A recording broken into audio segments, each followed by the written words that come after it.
संन्यास धारण केला. साधुवाणीने म्हटलं, हे साधू तुझ्या नौकेत काय आहे? तेव्हा द्रव्याने चढून गेले ते दोन वाणी. उपवासाने म्हणाले, संन्यासी महाराज आपल्याला द्रव्य पाहिजे आहे का, म्हणून आपण हे सर्व विचारत आहात का? पण आमची नौका वेली व पाणी आणि पाचोळ्याने भरलेली आहे. असे असत्य भाषण ऐकून भगवान फक्त एवढेच म्हणाले, तुझे बोलणे खरे हो. असे म्हणून भगवान त्या समुद्राच्या तीरावर जाऊन बसले. इकडे साधुवाने पाहिले तो हलकेपणा नौका पाण्याच्या वरती आले पाहून साधुवाने आश्चर्यचकित झाला व घाबरला.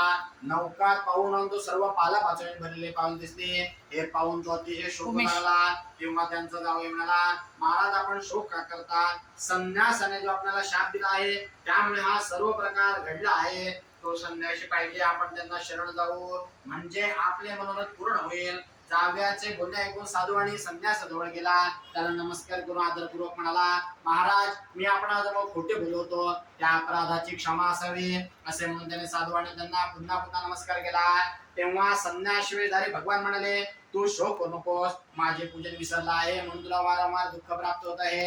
हे ऐकून साधुवाणी म्हणाला, महाराज माझ्यावर कृपा करा, मी आपणास शरण आला आहे. त्यावर प्रसन्न होऊन इच्छित वर असे साधुवाण्याला भगवान गुप्त आले.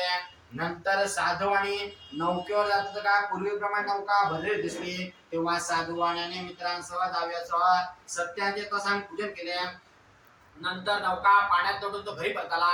त्याच्या नगराच्या जवळ तीरावर आल्यानंतर एक दूत आपल्या पत्नीला कळविले